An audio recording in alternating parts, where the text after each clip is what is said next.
Hello everyone, welcome back to capture the moments. আমাদের চ্যানেলে তোমাদের সবাইকে আরও একবার ওয়েলকাম জানাই। আজকে আবার একটা নতুন পডকাস্ট নিয়ে আসলাম, বাট তার আগে বলছি চ্যানেলে চলছে গিভ অ্যাওয়ে। আমাদের ফার্স্টে এরকম কথা ছিল যে 5000 সাবস্ক্রাইবার কমপ্লিট হলে আমাদের তরফ থেকে থাকবে লাকি 3জনকে উইনারের সুযোগ। বাট আমরা চিন্তা করলাম 5000 হতে কিছুটা দেরি, তাই 1K সাবস্ক্রাইবার কমপ্লিট হলেই আমাদের তরফ থেকে থাকছে গিফট হ্যাম্পার। তো আমরা ব্যাপারটাকে পার্টে নিয়ে আসলাম, মানে আমরা 1K সাবস্ক্রাইবার কমপ্লিট হলে আমাদের তরফ থেকে থাকছে লাকি একজনের জন্য উইনার, আর 2500 সাবস্ক্রাইবার কমপ্লিট হলে আমাদের তরফ থেকে থাকছে লাকি যে সেকেন্ড উইনার তার জন্য গিফট হ্যাম্পার, আর পুরোপুরি 5000 সাবস্ক্রাইবার কমপ্লিট হয়ে গেলে আমাদের তরফ থেকে থাকবে লাকি থার্ড উইনারকে গিফট হ্যাম্পার। সো দেরি করো না, যারা এখনো চ্যানেলটিতে নতুন আছো তারা ঝটপট সাবস্ক্রাইব করে নাও, কারণ আমাদের তরফ থেকে থাকবে লাকি সেই 3জনের জন্য গিফট হ্যাম্পার। আর সেই লাকি উইনার কি হচ্ছে সেটাও কিন্তু আমরা পুরোপুরি লাইভে এসেই অ্যানাউন্স করবো। সো দেরি করো না, চ্যানেলে যারা নতুন এসেছো ভাবছো চ্যানেলটাকে সাবস্ক্রাইব করবো কিনা, তাদের উদ্দেশ্যে বলছি কিছু না, জাস্ট একটা সাবস্ক্রাইব করতে হবে। আর লাকি উইনার হতে গেলে এইটুকু তো করতেই হচ্ছে। তো পডকাস্টকে ভালোবাসা দেওয়ার জন্য তোমাদের সবাইকে থ্যাংক ইউ সো মাচ। তোমরা এত ভালোবাসা দিচ্ছ, এত কমেন্টস আসছে। আমার ইনস্টাগ্রাম লিঙ্ক প্রত্যেকটা পডকাস্টের ডেসক্রিপশনে দেওয়া থেকে, সেখানে তোমরা অনেকেই আমাদের অডিও মেসেজেস সেন্ড করেছো। তাদের সাথে ঘটে যাওয়া সেরকম ইনসিডেন্ট বা তাদের ফ্যামিলির সাথে ঘটে যাওয়া প্রত্যেকটা ইনসিডেন্টকে আমরা একদিন একদিন করে নিয়ে আসার চেষ্টা করছি তোমাদের সাথে শেয়ার করার জন্য। তো তোমরা যদি চাও এরকম নিজেদের স্টোরি নিজেদের সাথে ঘটে যাওয়া বা নিজেদের ফ্যামিলি বা রিলেটিভ বন্ধু বান্ধব কারোর সাথে ঘটেছে এরকম কোনো ইনসিডেন্ট জেনেছো, সেটা আমাদের সাথে শেয়ার করবে। ডেফিনেটলি আমার ইনস্টাগ্রামের মাধ্যমে আমাদের সাথে শেয়ার করতে পারো, তারপরে আমরা সেটাকে তোমাদের সকলের সামনে তুলে ধরার চেষ্টা করব। আর একটা জিনিস ভীষণ ভালো লাগছে, আমাদের এখন বর্তমানে আমাদের পডকাস্ট শুধুমাত্র বেঙ্গলি কমিউনিটি না, নন বেঙ্গলি কমিউনিটিতেও যাচ্ছে, তারাও দেখছে, তাদেরও প্রচুর ফিডব্যাক পাচ্ছি। এই জিনিসটা ভীষণ ভালো লাগছে, কারণ তারাও নিজেদের অনেক স্টোরি আমাদের সাথে শেয়ার করেছে, নিজেদের সাথে ঘটে যাওয়া ইনসিডেন্ট শেয়ার করেছে। সেই ইনসিডেন্টগুলো আমি আমার আগের ভিডিওগুলোতেও তোমাদের সাথেও শেয়ার করেছি। তোমরা হয়তো দেখলে, প্রিভিয়াস ভিডিওগুলো দেখলে বুঝতে পারবে যে সেখানে নন বেঙ্গলি অনেক কমিউনিটি থেকে আমাদের কাছে অনেক পোস্ট এসেছিল, তাদের সেই স্টোরিগুলো আমরা শেয়ার করেছি। তো এরকম আরও অনেক স্টোরি আমাদের কাছে এসেছে যারা আর কি শেয়ার করেছে। আমি ডেফিনেটলি চেষ্টা করবো এক এক করে সবার স্টোরিগুলোকে আমাদের চ্যানেলে নিয়ে আসার। তো আজকের পডকাস্টটা শুরু করা যাক। আজকের এই পডকাস্ট বেশি দূরের না, কলকাতার থেকে পাঠানো একজন সাবস্ক্রাইবারের। আর সেটা আমি তার নাম মেনশন করব না, তাদের ক্যারেক্টারের নামও আমি মেনশন করব না, কারণ তার পুরোপুরি একটাই রিকোয়েস্ট ছিল যে দিদি তুমি হচ্ছে আমার জাস্ট নামটা মেনশন করো না বা আমার ফ্যামিলির কারোর নাম মেনশন করো না। তো সেই জন্য আমি তাদের কোনো নাম মেনশন করব না, আমি ক্যারেক্টারগুলোর নামে সামান্য কিছু চেঞ্জেস এনেছি যাতে তোমাদেরও বুঝতে সুবিধা হয়। তো সেই সাবস্ক্রাইবারই পাঠানো আজকের এই ঘটনা। তো আজ তার সাথে ঘটে না, ঠিক ঘটনাটা ঘটে যে পাঠিয়েছে তার দাদা বৌদির সাথে। তো সেই ঘটনাটা যদি তোমরাও পুরোপুরি শোনো তোমরা অনেকটাই সাবধান হয়ে যাবে। তো চলো শুরু করা যাক আজকের এই পডকাস্ট। কলকাতার একটা জায়গা থেকে একজনের পাঠানো, যেহেতু আমি বললাম জায়গা বা নাম মেনশন করব না, তো সেই সাবস্ক্রাইবার আমাদের কিছু ক্লিপ পাঠিয়েছে। চলো আগে সেই ক্লিপটা ওরা শুনে নিই, তারপরে পুরো স্টোরিটা আমি তোমাদের সাথে শেয়ার করছি। পূজাদি ওয়াশরুম থেকে বেরিয়ে যেটা দেখলো যে সুমির তার ঘাড়ের পাশে বসে একজন রক্তমাখা মহিলা বসে বসে কেমন যেন ঝুলছে। ওটা দেখেই পূজাদি হঠাৎ করে তো তোমরা শুনতে পেলে যে পায়েলের পাঠানো সেই পুরো অডিও মেসেজের সামান্য একটা ক্লিপ আমি তোমাদের সাথে শেয়ার করলাম, যে ওর দাদা বৌদির সাথে ঘটে যাওয়া একটা ঘটনা, যেটা পায়েল নিজের প্রমাণ। তো সেই ঘটনাটা পায়েল আমাদের কাছে শেয়ার করেছে। ঘটনাটা হচ্ছে পায়েলের যে দাদা বৌদি তাদের একটা ফ্রেন্ড সার্কেল ছিল। এবার ফ্রেন্ড সার্কেলের মধ্যে ওদের একটা প্ল্যান হয় যে ওরা মন্দারমণির সাইডে ঘুরতে যাবে।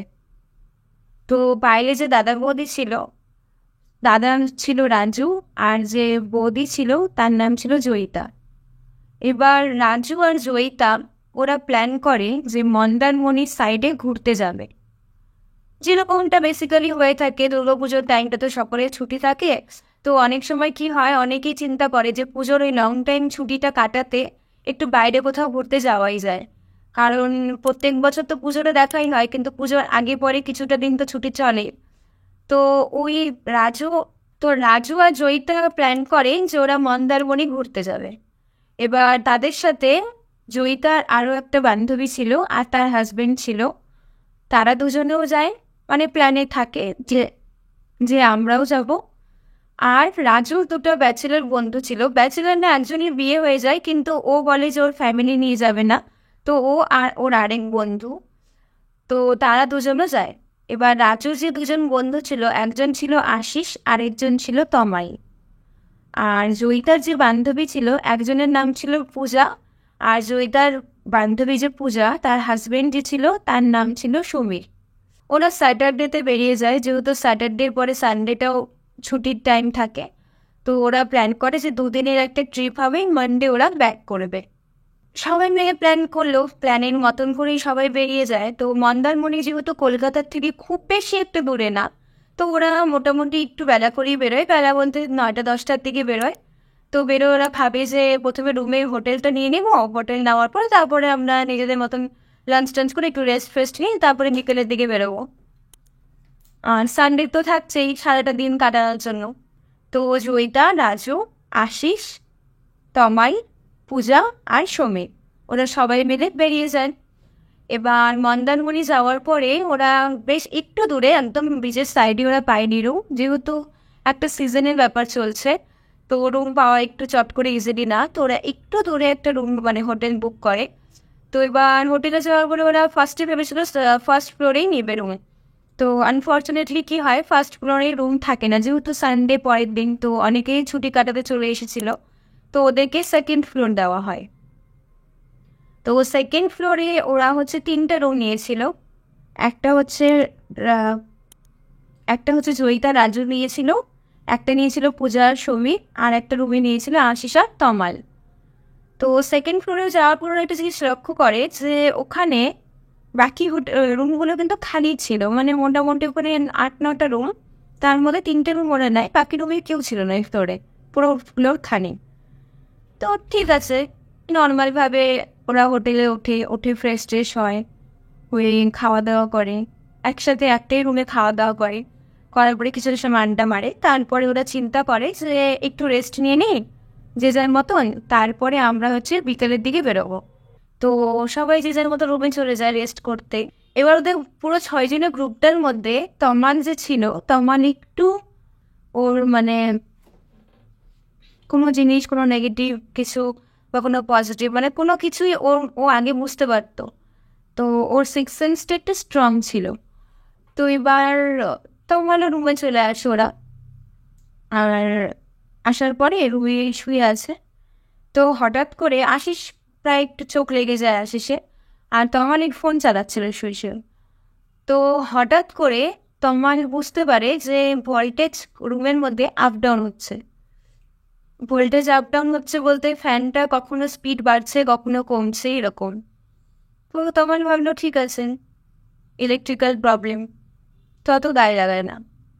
তো তার কয়েক সেকেন্ড পরেই তমান বুঝতে পারে যে ওয়াশরুমের থেকে জলের কল খোলা থাকলে যেরকম জল পড়ার শব্দটা হয়, তো সেম জলের শব্দ।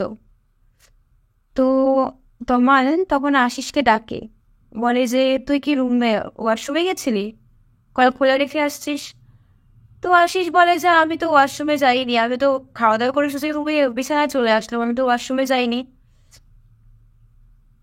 তো তমাল বলে যে তাহলে ওয়াশরুমের কলটা খুললো কে? তো ওয়াশরুমে তমালকে দেখে যে কলটা খোলা, আর বালতিটা ঠিক জলে ভর্তি, মানে ভর্তি হয়েও কলটা থেকে জল পড়ে যাচ্ছে, বালতি উঠছে। তো ও জিনিসটা একটু তমালের খটকা লাগে। তো ঠিক আছে, হতে পারে, ভুলে হতে পারে। তো তমাল লক ভালো করে লক টক করে বন্ধ করে চলে আসেন বেডে। এবার শুয়ে আছে, 5 থেকে 10 মিনিট পরে দরজা নক করলো কেউ, একবার নক করলো। তমাল ভাবলো কি আবার আসলো, এখন নক করলো, রাজুরা যদি আসে কলিং বেল বাজাবে, বা হয়তো রুমের কেউ, রুম সার্ভিসের কিছু। কিন্তু যেই সময় নক করা হলো তার আগে রুম ক্লিন করেও চলে গেছে, মানে ওই সময় আসার কোনো কথা না। তো তমাল তাও ভাবলো যে ঠিক আছে একবার গিয়ে দেখি। তো তমাল দরজাটা খুলতেই দেখে বাইরে কেউ নেই। এবার তমাল এদিকে ওদিকে তাকালো, দেখলো কেউই নেই। আর তমালদের রুমটার একটা রুম ছেড়ে ছিল রাজুদের রুম, আর তমালদের রুমটার জাস্ট অপোজিটে একটু পাশেই ছিল পূজাদের রুম। তো তমাল ভাবলো যে ওরা যদি আসতো তাহলে অ্যাটলিস্ট ওদের দরজা খোলা থাকতো বা এসে বেলটা বাজাতো, কিন্তু বেল তো বাজায়নি, শুধু নক করেছিল। তো তমাল ভাবে হয়তো ভুলে কেউ করেছে, তো তমাল আবার রিটার্ন চলে আসে রুমে। এবার রিটার্ন আসার পরে জাস্ট ও বিছানায় উঠছে, আবার কেউ যেন একটা দরজায় নক করলো। এবার তমান ভাবলো যে কেউ কি ইয়ার্কি করছে ওদের সাথে। তমান আবার একটু হট টেম্পার ছিল, আর তমালের চেহারাটাও বেশ হাট্টা কাট্টা, সবাই একটু ওর সাথে কথা বলতে গেলে একটু ভয়ই পাবে ওর চেহারাটা দেখে। তো তমাল বেশ রেগে গিয়ে ভাবলো যে কি ইয়ার্কি করছে, হোটেলে কোনো আশেপাশে বাচ্চা কাচ্চাও হতে পারে বা কিছু। তো রেগে গিয়ে দরজাটা খুলে দেখে কেউ নেই, অথচ জয়িতাও কিন্তু রুমের সামনে মাথাটা বের করে ও যেন কাউকে খুঁজছে। তো তমাল জয়িতাকে দেখতেই বলে যে তুমি বাইরে, তুমি কি নক করলে? বলে না, এখনই জাস্ট কেউ নক করলো জন্য আমি দরজাটা খুললাম, আমি ভাবলাম হয়তো তোমরাই এসছো। এটা শুনে বেশ অবাক হয়ে যায় ওরা, যে সেম টাইমে দুজনের রুমে নক করা হলো অথচ কোনো মানুষ সেখানে নেই। তো ঠিক আছে, হতে পারে, সেটাও হতে পারে। তো ওরা ব্যাপারটাকে খুব বেশি গভীরভাবে নেয়নি, ওরা জাস্ট একটু ভেবেছিল। তারপরে ওরা বলে যে ঠিক আছে, এখন আর এরকম ঘুমটুম হবে না, চলো সবাই রেডি রেডি হয়ে আমরা বেরোই, একটু ঘুরে আসি। এরকম অদ্ভুতভাবে রুমের মধ্যে দরজা কেউ নক করছে, এরকমভাবে ঘুমও আসবে না, চলো। তো সবাই যে যার রুমে রেডি হয়ে যায়। রেডি হওয়ার পরে ওরা সন্ধ্যাবেলা বেরোয়। তো সন্ধ্যাবেলা বেরোনোর পর ওরা বিচে যায়, ভীষণ মজা টজা করে, সবাই মিলে আনন্দ করে, অনেকটা সময় কাটায় ওখানে। তারপরে ওরা মোটামুটি 9:30-10টার দিকে হোটেলে ব্যাক করে। এবার যে সময় হোটেলে ব্যাক করলো সেই সময় হোটেলে খুব বেশি লোক বাইরে নেই, রিসেপশনে শুধু একজনই বসে আছে, আর বাকি রুম ফাঁকা, ফ্লোর ফাঁকাই। তো ওরা সেদিন রাত্রেবেলা প্ল্যান করেছিল যে একটু বসে সবাই একসাথে একটু পার্টি করবে, কিন্তু ওরা যেহেতু বাইরে ডিনার টিনার করেই আসে, তো ওরা আর ভাবে যে আজকের দিনটা এমনি তো জার্নি হলো, আমরা এটা কালকে বসবো। তো ওরা রাত্রেবেলা রুমে এসে শুয়ে পড়ে। এবার ব্যাপারটা হলো, ঘটনাটা সেদিন রাত্রি থেকে আরো বেশি শুরু হয়ে গেল। বলতে, রাত্রেবেলা রুমের মধ্যে জয়িতারা তো রুমে চলে গেছে, এদিকে পূজারাও রুমে চলে গেছে, এদিকে ছিল তমাল আর আশিস। এবার রুমে আসার পরেই ওরা শুয়ে পড়লো। শুয়ে তো নর্মালি ফোন, এমনি তো ফট করে ঘুম পায় না, একটু ফোন টোন চালাতেছিল। তো সেই সময় হঠাৎ করে তমাল স্পষ্ট বুঝতে পারলো দরজাটা ছিল ওদের কিন্তু একটা স্লাইডিং টাইপের দরজাটা, আর সামনে পর্দা দেওয়া। তমাল স্পষ্ট বুঝতে পারলো যে দরজাটার সামনে দিয়ে কেউ একজন পর্দাটাকে নাড়িয়ে গেল। পর্দা কিন্তু ভেতর থেকে দেওয়া, কিন্তু তমালের এটা কয়েক সেকেন্ডের জন্য ফিল হয় যে কেউ পর্দাটাকে নাড়িয়ে দিয়ে চলে গেল। তো তমাল বুঝতে পারলো কিন্তু যে কেউ একজন দরজার ওপাশে কেউ একজন গেল, এটা তো আমার পুরোপুরি বুঝতে পারে। কিন্তু বুঝেও ও আর আশিসকে বলে না, কারণ ভাবলো আশিস আবার মজা করতে পারে এটা শুনে। তো ও নর্মালি চুপি ছিল। তো এবার কি হয়, হুট করে পূজার রুম থেকে ভীষণ ধরে চিৎকারের শব্দ। চিৎকার হতেই সবাই মিলে দৌড়ে চলে যায় পূজার রুমে। ওদিক থেকে জয়িতা রাজুও চলে আসে পূজার রুমে। পূজার রুমে নিয়ে দেখে পূজা জাস্ট ওয়াশরুম থেকে বেরোতেই, আর পূজার যে হাজবেন্ড ছিল সমীর, ও কিন্তু বিছানায় বসে ফোন চালাচ্ছিল নর্মালি। তো পূজা চিৎকার করে ওঠে যখন ওরা যায় যে কি হলো। তো পূজা বলে যে ওয়াশরুম থেকে বেরোতেই ও ফিল করে যে ওর হাজবেন্ড যে ছিল সমীর, তার পাশে কোনো মহিলা বসে আছে। মহিলা বসে যেন শরীরটাকে দুলাচ্ছে, আর সেটা কোনো সাধারণ মহিলা না। পুরো একটা মানে চুল ছাড়া, মুখের হাতে রক্ত মাখা, চোখগুলো প্রায় নীল, এরকম একটা অদ্ভুত মুখ নিয়ে কোনো মহিলা সমীরের ঠিক ঘাড়ের পাশে বসে যেন শরীরটাকে দুলাচ্ছে। এই সিনটা জাস্ট এক ঝলক দেখে পূজা চিৎকার করে ওঠে। কিন্তু যেই সময় সবাই মিলে যদি রুমে যায়, তমালরা যে সবাই যায়, তারা কিন্তু কেউই দেখতে পায় নাই এই দৃশ্যটা। এই দৃশ্যটা শুধুমাত্র পূজার চোখে পড়েছিল যে ওর হাজবেন্ডের পাশে কেউ এইভাবে বসা।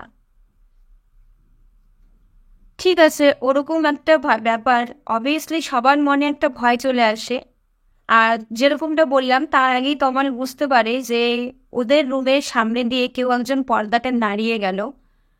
তো তমাল খুব রেগে যায়। তমাল বলে যে এগুলো কি হচ্ছে, এখনই নিচে চল, তো আগে গিয়ে রিসেপশনে জিজ্ঞেস করবো, নিচে চলো সবাই।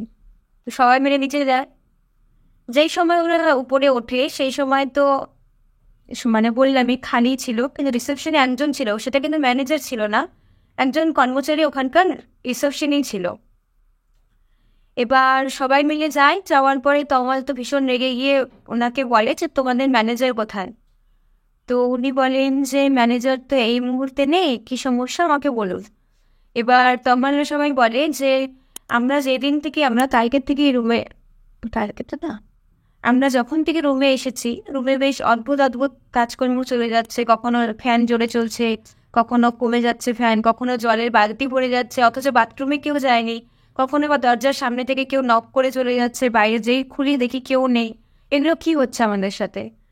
তো এই কথাটা বলতেই যে কর্মচারী ছিলেন তিনি ও হুট করে জাস্ট বলল যে আপনারা কি সেকেন্ড স্টপ। পুরো কথাটা কিন্তু বলেননি। ওই ব্যক্তি জাস্ট বলতে চাইলো যে আপনারা কি সেকেন্ড ফ্লোরে উঠেছেন, বলতে গিয়েও বললো না। মানে সবাই বুঝতে পারলো যে উনি কিছু একটা বলতে নিল সেকেন্ড ফ্লোর নিয়ে, বাট কথাটা নিজেই চেপে দিল। এবার আশিস, তমাল, রাজু এরা কিন্তু কেউ ওই লোকটাকে ছাড়লো না। সবাই মানে লোকটাকে ভীষণভাবে জেরা করলো যে আপনি ঠিক বলুন যে কি হচ্ছেটা কি আমাদের সাথে। লোকটা কোনো মতেই মুখ খোলেননি। লোকটা নানানভাবে ওদেরকে বোঝায় যে হয়তো ইলেকট্রিক্যাল প্রবলেম, সকালেই দেখে নেওয়া হবে। যখন ওনাকে সেই নক করার কথা বলা হলো, উনি বললো এই ফ্ল্যাটে, এই হোটেলে অনেক বাচ্চারাও এসেছে, তারা হয়তো খেলাধুলা করতে করতে কোনো কারণে গিয়ে বেলটা বাজিয়েছে বা নক করেছে।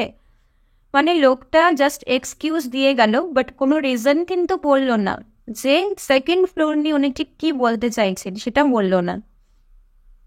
ঠিক আছে, বললো না। ওনাকে এখন আর কি করে জোর করা যাবে? সবাই ভাবলো ঠিক আছে, সকালে তো ম্যানেজার আসবে, যা কথা বলার আমরা ম্যানেজারের সাথে কথা বলবো, কারণ আমরা যখন হোটেলে উঠি তখন ম্যানেজারের সাথেই কথা বলে উঠেছি, তো আমরা ম্যানেজারের সাথেই কথা বলবো। তো ওরা রাত্রিটা ওইভাবেই কাটায়। আর রাত্রে সেরকম আর কোনো তারপরে বাড়াবাড়ি হয়নি। তো রাত্রে তমাল মোটামুটি জেগেই ছিল যে আবার কি না কি একটা শুনতে পারবে বা দেখতে পারবে। তো তমাল সেরকম একটা ঘুমায়নি। বাদ বাকি আর রাত্রেবেলা কোনো প্রবলেম হয়নি সেই হোটেলে। তো ঠিক আছে, এবার পরের দিন সকালে সবাই উঠলো। উঠে যে যার মতন ফ্রেশ ট্রেশ হয়ে ওরা ভাবলো যে আজকে সারাটা দিন আমরা বিচে কাটাবো, আজকে সারাদিন যা মজা করা করবো, রাত্রেবেলা আমরা পার্টি করব, মানডে সকালেই আমরা এখান থেকে বেরিয়ে যাব। তো ঠিক আছে, তার আগে একটা কথা বলি।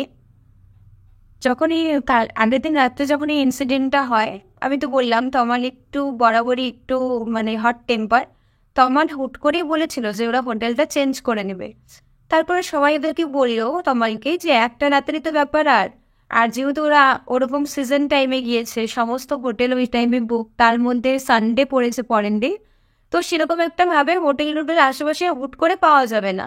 তো রাজুরা সবাই বলে যে একটা দিনেরই তো ব্যাপার, অ্যাডজাস্ট করে নিবো আমরা, আর কালকে তো ম্যানেজারের সাথে সকালে কথাই বলবো, তো ছেড়ে দে এখন এখানে এইবারটা এরকমই ছেড়ে দে। তো এবার পরের দিন সকালে সবাই তো বেরিয়ে যায় যে যার মতন। তো সবাই মিলে প্ল্যান করে যে আমরা সারাটা দিন আজকে বিচে কাটাবো, প্রচুর মজা করব, একদম শেষ টাইমে হোটেলে আসবো, পার্টি করো, বাস পরের দিন সকালে আমরা বেরিয়ে যাব। তো এরকম প্ল্যান হয় আর সবাই বেরোয়। কিন্তু একটা জিনিস লক্ষ্য করা যায়, মানে এটা সবাই নোটিস করে, যে পূজা যে ছিল ও না একটু চুপ হয়ে যায়। মানে যেরকমটা ফার্স্ট ডেতে ওর অ্যাক্টিভিটিগুলো ছিল, যেরকম চঞ্চল টাইপের, যেরকম ঘোরাফেরা মজা করা, সেকেন্ড ডে সকাল থেকে পূজা একটু চুপচাপ থাকে, কারোর সাথে সেরকম একটা কথা বলে না। তো সবাই ভাবে হয়তো ঘুমের ডিস্টার্বের জন্য হতে পারে, তো ঠিক আছে চলো ওখানে গিয়ে তো মজা করবে। তো ওখানে যখন সবাই মিলে বেরোয় মজা করে, কিন্তু পূজা না সবার থেকে একটু দূরে দূরে থাকছিল। মানে জয়িতা ওকে অনেক সময় ডাকছিল কোনো ফটোতে বা কোনো কিছুর জন্য, পূজা একটু অ্যাভয়েড করছিল ব্যাপারগুলো। আর সেটা মানে মোটামুটি সবাই বুঝতে পারে। তো সবাই ভাবে যে কেন ওর এরকম রিয়াকশনের তো কারণ বুঝতে পারলো না। তো ওকে কয়েকবার জিজ্ঞেস করা হয়, সুমির ওকে জিজ্ঞেস করে যে কোনো শরীর খারাপ কিনা, কোনো প্রবলেম কিনা। তো পূজা বলে যে না, কিছু হয়নি, খালি বলে কিছু হয়নি, আমি হোটেলে যাব। তো সবাই ভাবছে যে আমরা এত সুন্দর প্ল্যান করলাম আর হোটেলে ওরকম টাইপের কালকে অব্দি ওরকম একটা জিনিস দেখলো, তারপরেও পূজা বলছে আমি হোটেলে যাব, মানে যত তাড়াতাড়ি সম্ভব ও হোটেলেই যাবে। তো ঠিক আছে, যে এরকমটা সবাই মিলে মজা টজা করলো। তারপরে সন্ধ্যের দিকে ওরা ভাবে যে ঠিক আছে রুমে গিয়ে একটু বেশ এক জায়গায় সবাই মিলে বসে পার্টি হবে, যেহেতু আগের দিন রাতে ওদের কোনো পার্টি হয়নি। তো ওরা ভাবে হালকা ফুলকা একটু সবাই মিলে পার্টি করবে। তো রুমে চলে যায়। পার্টিটা হয় জয়িতাদের রুমে। জয়িতাদের রুমে সবাই মিলে বসে, মোটামুটি 1টা 1:30 অবধি ওরা পার্টি করে। পার্টি করার পরে পূজা কিন্তু চুপচাপই, মানে খুব একটা কথা বলছে না, হয়তো সবাই মিলে একটা হাসাহাসির মহল চলছে, পূজা হয়তো নিজের মতো নিজে আছে এরকম। তো পূজা তার মাঝখানে একবার রুমেও যেতে চায়। তো সমীর বলে যে যেহেতু একসাথে সবাই বসেছে একটু পরে একসাথেই চলে যাব। তো ঠিক আছে, ও বসেছিল ওখানে। এবার যখন পার্টি হয়ে যায় 1টা 1:30 দিকে ওরা সবাই রুমে চলে আসে। রুমে চলে আসার পরে এবার তমাল আর আশিস ওরা শুয়ে পড়ে। কিন্তু শুয়ে পড়ার সঙ্গে সঙ্গে মানে জাস্ট 5 থেকে 10 মিনিট হবে, স্পষ্ট একটা মানে মানুষের কথা শোনা যায় রুমের বাইরে।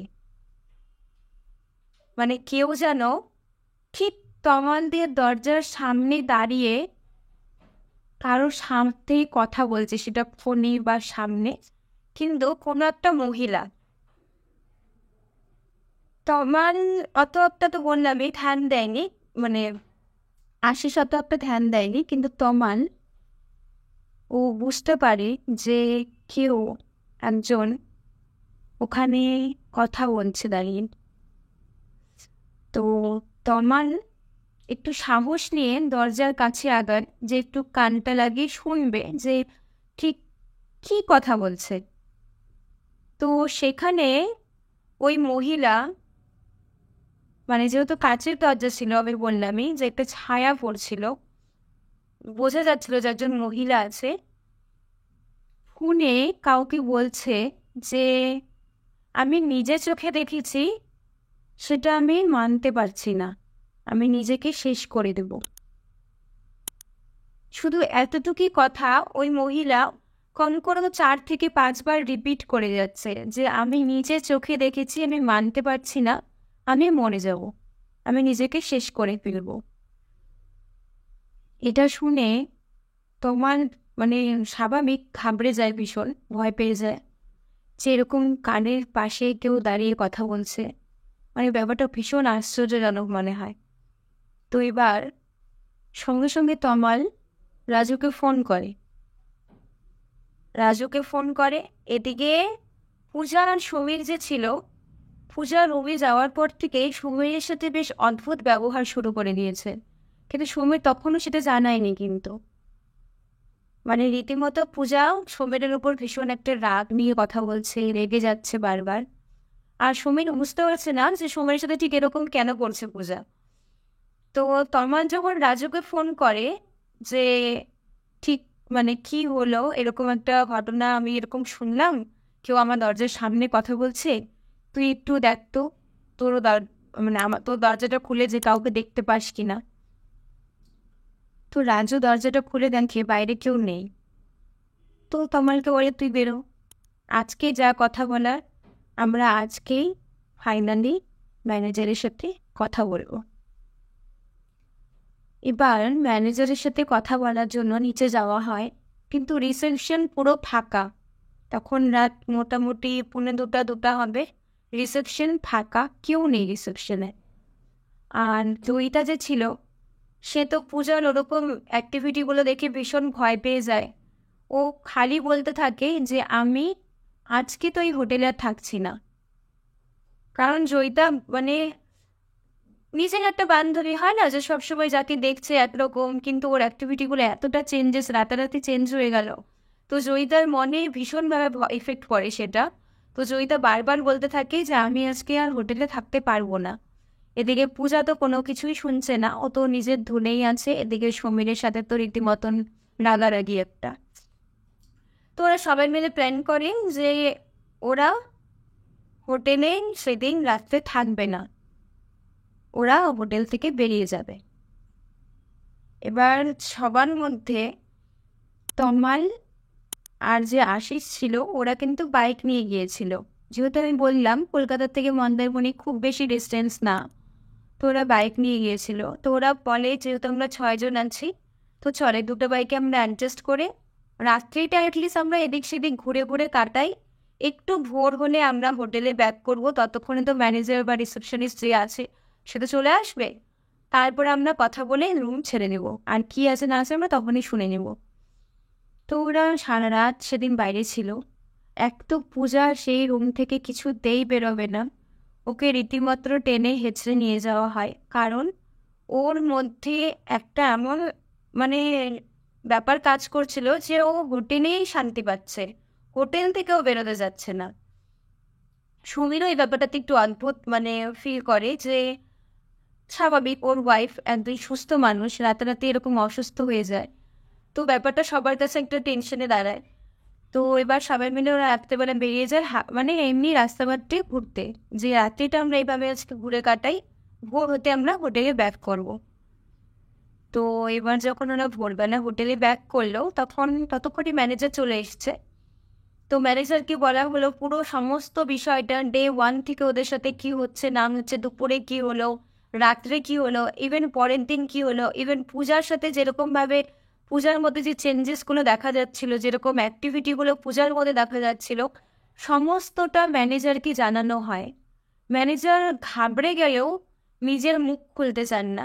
ম্যানেজার বারবার বলে আপনাদের যা যা কিছু আরও কমপ্লিমেন্টারি ছিল আমরা ওগুলো সার্ভিস দিয়ে দিচ্ছি, ঘুরে ফিরে একই কথা থাকে।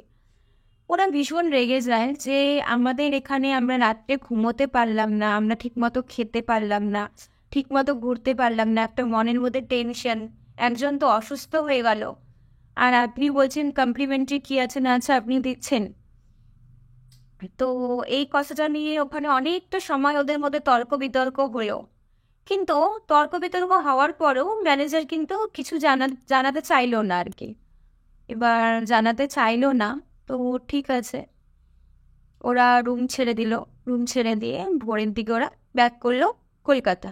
সোমবার কলকাতা আসার পরে মোটামুটি সকাল থেকে সব যে যার বাড়ি চলে গিয়েছে, সবাই স্বাভাবিক নর্মাল। পূজা তো বললাম একটু অস্বাভাবিক লাগছিলই ওকে। তো হঠাৎ করে পূজার দাদা ফোন করে। পূজার দাদা ফোন না, তো হঠাৎ করেই পূজার বাড়ির থেকেই সমীরের সাথে যেহেতু পূজা বাড়িতে চলে যায়, বাড়ির থেকে ফোন আসে পূজাদের রাজুদের কাছে, জয়িতাদের কাছে, যে তোরা যে মন্দারমণি গিয়েছিলি সেখানে কি হয়েছিল একটু বলতো, এই কথাটা জিজ্ঞেস করে। তো মন্দারমণিতে ঠিক কী কী ঘটেছিল সমস্তটা তাদেরকে জানানো হয়। এবার জানানোর পরে তো পূজার যে দাদা ছিল সে আবার ওইখানকার মন্দারমণির সাইডের ওনার সেখানে চেনা লোক ছিল। তো যখন উনি সমস্ত কিছু শোনেন, তো তারপরে উনি বুঝতে পারেন যে ব্যাপারটা স্বাভাবিক নেই। স্বাভাবিক নেই বলতে পূজা তো স্বাভাবিক নেই সেটা সবাই বুঝে গেছিল, পূজার বাড়ির লোকও বুঝে যায় যে পূজা স্বাভাবিক নেই। কারণ সেদিন পূজা বাড়ি গিয়ে সারাদিন কারোর সাথে কথা বলেনি, ঘরে একবারই যে ঘরে ঢোকে সে আর ঘর থেকে বেরোতে চায় না। ওকে যখনই কেউ ঘরে দেখতে যায় ও খুব বিরক্তি হয়ে যাচ্ছিল, কারোর সাথে কথা বলছিল না। তো এই মানে ওর মধ্যে চেঞ্জেসগুলো দেখি বাড়ির লোকের একটু ডাউট হয়। তো ডাউট হওয়ার পরে ওদেরকে ফোন করা হয়। তো সবাই একটু নর্মালি এরকম বললো, তো ঠিক আছে। তখন বাড়ির লোক ভাবে যে হয়তো ওর মধ্যে কিছু হাওয়া টাওয়া যেরকম লাগে না বাইরে কোথাও গেলে একটু, যেহেতু রাশি অনেক সময় হালকা হলেও আমাদের কিন্তু ফট করে কোনো খারাপ জিনিস এফেক্ট পড়ে আমাদের মধ্যে। তো পূজার বাড়ির লোক ভাবে যে হয়তো কোনো হাওয়া টাওয়া এরকম কিছু লাগছে ওর মধ্যে, আজকের দিনটা তো চলে গেল, কালকে সকালবেলা ওকে কোথাও নিয়ে যাব কোনো কবিরাজি, ভালো কবিরাজির কাছে ঝাড়ফুঁক দিয়ে বা কোনো জায়গায় পুজো টুজো দিয়ে ওকে একটু ঠিক ঠিক করে নিয়ে আসবে। তো ঠিক আছে, কারণ সবটা তো শুনে এলো যে ঠিক কি হয়েছিল না হয়েছিল সমস্ত কিছু। তো তারপরে এবার রাত্রেবেলা একটা অদ্ভুত মানে কাজ করে পূজা, সেটা শুনে ভীষণ অবাক লেগেছিল। পূজা রাত্রেবেলা, পূজার কিন্তু ওই বাড়িতে হলরুমের মধ্যে ওর একটা ছোট্ট অ্যাকুরিয়াম ছিল। আর এই ছোট্ট অ্যাকুরিয়ামে ওর দুটা মাছ ভীষণ প্রিয় ছিল। একটা ছিল গোল্ডেন ফিশ আর একটা ছিল অন্য কোনো মাছ। তো সেটা পূজার ভীষণ প্রিয় মাছ ছিল। কিন্তু একটা মানে অদ্ভুত বিষয় যে পূজা রাত্রেবেলা ঘুমিয়েছে, অর্ধেক রাত্রে উঠে পূজা ওই অ্যাকোরিয়ামের ভেতর থেকে কাঁচা মাছগুলো তুলে খেয়ে নিল। এই বিষয়টা যখন সমীরের চোখে পড়ে, সমীর আর নিজেকে পূজার থেকে মানে পূজার সামনে আসতেও ভয় পাচ্ছিল সমীর, যে যেই মাছগুলো পূজার এত প্রিয় মাছ ছিল, ও সবসময় যত্ন করতো সেই অ্যাকুরিয়ামের মাছগুলার। পূজা অদ্ভুতভাবে মাছ অ্যাকুরিয়ামের ভেতর থেকে মাছগুলোকে তুলে খেয়ে নিল। মানে এই জিনিসটা সমীর দেখে ভয় পেয়ে যায়, রীতিমতো ভীষণ ভয় পেয়ে যায়। তো ও রাত্রিটা শুধু পার করে সকালের অপেক্ষায়। ততক্ষণই পূজার যে বললাম দাদা আর বাড়ির লোকজন, আর পূজার দাদার তো বললাম আমি মন্দারমণির সাইডে অনেক চেনা জানা ছিল। তো রাতারাতি জানাও যায়, আর যেটা আর কি, যে যেই হোটেলে ওরা উঠেছিল না, সেই সেই হোটেলে বহু বছর আগে, আজকে মানে আজকের ডেটেই এখন মন্দারমণির সাইডে হোটেল আমাদের অ্যাভেলেবেল, কিন্তু কিছু বছর আগেও মানে সব এতটা এতটা তো আমাদের কাছে সুযোগ সুবিধা ছিলও না। তো কিছু বছর আগে ওই হোটেলটা যখন নতুন নতুন তৈরি হয়, তার কিছুদিন পরেই রিসেন্ট বিয়ে করা কোনো কাপল গিয়েছিল ওখানে। রিসেন্ট কোনো কাপল যায় সেই হোটেলে, যাওয়ার পরে ওরা ওখানে ছিল, থাকাকালীন সেই যে কাপলের সেই ছেলেটা যে ছিল, হাজব্যান্ড ওয়াইফ ছিলেন ওরা, আর তারা 2 থেকে 3 দিন থাকে। তারই মাঝে একটা ঘটনা ঘটে, সেটা হচ্ছে ছেলেটার একজনের সাথে অ্যাফেয়ার ছিল। তো সেই অ্যাফেয়ার চলাকালীন ছেলেটা সেই মেয়েটাকে মানে ওই মহিলাটাকে হোটেলেই ডেকেছিল। আর যেই হোটেলে ডেকেছিল তাদের কিছু কথাবার্তা সেই রুমের বাইরে দাঁড়িয়ে চলছিল, যেটা মেয়েটা নিজের চোখে রেখেছিল। দেখার পরেও ভীষণভাবে ভেঙে পড়ে। নতুন বিয়ে হওয়া একটা কাপল, তার হাজবেন্ড যদি এরকম মেন্টালিটি এরকম ক্যারেক্টার হয়, অটোমেটিক সেই মেয়েটার মনে কী এফেক্ট পড়তে পারে তোমরা ভেবে নাও। তো সেই মেয়েটা ভীষণভাবে হার্ট হয়। তো সে তার এক বান্ধবীকে হয়তো কল করে, কাউকে তো একটা ফোন করেছিল। ফোনে সেই মেয়েটা ওই দরজার সামনে দাঁড়িয়ে কাঁদতে কাঁদতেই কাউকে বলছিল যে আমি নিজে চোখে দেখেছি, আমি আর থাকতে পারবো না। জাস্ট এতটুকু কথা বলে সেই বারান্দার থেকেই না ওই মেয়েটা ঝাঁপ দিয়ে সুইসাইড করে। তমাল যে ফোনের কথাটা ভয়েসগুলো শুনেছিল, সেটা আর কারো ছিল না, সেই মেয়েটারই ছিল। সে যে সুইসাইড করে তার এন্টিটি কিন্তু সেই হোটেল থেকে বাইরে বেরোতে পারেনি। আজও তার এন্টিটি সেই হোটেলের মধ্যে সেই রুমের মধ্যেই ছড়িয়ে আছে। সেটারই এফেক্ট কিছু কিছু সিমটমস তমাল বুঝতে পারে। তমাল তো ফার্স্টের থেকেই বুঝতে পারে, প্রথম থেকেই একটু হিচকিচাচ্ছিল সেকেন্ড ফ্লোরে রুম নিতে, আর বাকিরা তো বুঝতে পারে না। তো সেই অ্যাক্টিভিটিগুলো তমাল বুঝতে পারে। যেই পূজার হাজবেন্ডের পাশে যে মহিলা বসেছিল সেটাও ওই মেয়েটাই ছিল, মেবি পূজা যাকে দেখে সেটাও ওই মেয়েটা ছিল। এমনকি পূজার মধ্যে যে নেগেটিভ এনার্জিটা চলে আসে, সেটা সেখান থেকেই আসা। এগুলো সমস্তটা পূজার দাদা অনেকভাবে খোঁজখবর নিয়ে লোকের কাছ থেকে জানতে পারে। সেই রাতারাতি ও দাদা বহুত চেষ্টা করে সেগুলো বের করার। কিন্তু হোটেলের নাম কোথাও আমি মেনশন করিনি, তারাও আমাকে মেনশন করেনি, কারণ এটা আমাদের কাছে লিগালি হবে না যে সেই হোটেলটা আমরা মেনশন করব। তো তার পরের দিন সকালেই পূজাকে সেখান থেকে এক জায়গায় নিয়ে যাওয়া হয়, একটা মন্দিরে। সেই মন্দিরে গিয়ে ভালো করে পুজো করা হয়। তারপরে ওখানে যে পূজারী ছিলেন তিনি অনেক ঝাড়ফুঁক করে মন্ত্র পড়ে পূজাকে আস্তে আস্তে সুস্থ করে তোলে। তারপরে পূজা মোটামুটি 7 থেকে 10 দিন লাগে ওর স্বাভাবিক জীবন পেতে, একটু সময় লাগে। যেহেতু নিজের শরীরে যখন কোনো নেগেটিভ এনার্জি চলে আসে না, তখন নিজের শরীরটাকে কিন্তু সে কন্ট্রোল করতে পারে না। তার একটা দিক থেকে তার মনে হয় যে আমি নিজেকে বাঁচাবো, আরেকটা দিক থেকে সেই নেগেটিভ এনার্জি কিন্তু তাকে চেপে ধরে রাখে, সেই জায়গা থেকে তাকে বেরোতে দেয় না। এই জিনিসটা কিন্তু খুবই কষ্টকর হয় সেই মানুষটার জন্য যার শরীরে নেগেটিভ এনার্জি চলে আসে। সে ছটপট করে সেই এনার্জিটাকে বের করার বা নিজের পরিচয়টা দেওয়ার বা লোককে বোঝানোর, কিন্তু কোনোটাই হয় না, কারণ নিজের সাথে সেই নেগেটিভ এনার্জির কিন্তু একটা লড়াই চলতেই থাকে। সেই জন্য বলছি, আজকে মন্দারমণি সেই হোটেল বলে কথা না, এরকম মন্দারমণির আশেপাশে দীঘার বলো বাইরে যেখানেই বলো না কেন, এরকম প্রচুর হোটেলস থাকে যেখানে সুইসাইড ঘটেই থাকে। আর সুইসাইড ঘটার পরে সব এন্টিটি, আমি আগেও বলি এখনও বলছি, সব এন্টিটি খারাপ হয় না। কিছু এন্টিটি থেকে যাওয়ার জন্য থাকে, কিছু এন্টিটি থাকে যারা অন্যকেও ক্ষতি করতে আসে। তো সেই জায়গা থেকে একটু সচেতন থাকো, এটাই বলবো। কারণ এরকম না যে সেই মন্দারমণির একটা হোটেলের কথাই সেখানেই আর যাওয়া যাবে না, কেউ যাচ্ছে না, এরকম কোনো ব্যাপার না। আজও সেখানে লোক যাওয়া আসা করছে। হয়তো সবার সাথে সেই সেম ঘটনাগুলো ঘটে না, কারো রাশি হালকা থাকে তাকে বেশি করে সেই ব্যাপারগুলো ক্যাপচার হয়ে যায় তার মধ্যে। কারো রাশি স্ট্রং থাকে তাই তাকে কিছু এফেক্টও করতে পারে না। তো এরকম অনেক জায়গায় ঘটে থাকে, সেগুলো থেকে নিজেকে একটু সাবধান রাখো, একটু সচেতন রাখো, তাহলেই দেখবে আমাদের চারপাশে অনেকটা প্রবলেম কিন্তু সলভ হয়ে গেছে। আর যেটা বললাম, যেভাবে সুইসাইড করে যখন মানুষ মারা যায় না, সেটাতে তো অপমৃত্যু বলি আমরা। তো কি হয়, সেই সুইসাইডটা কিন্তু মানুষ শখে করে না, অনেক কষ্ট থেকে করে, অনেকে নিরুপায় হয়ে করে।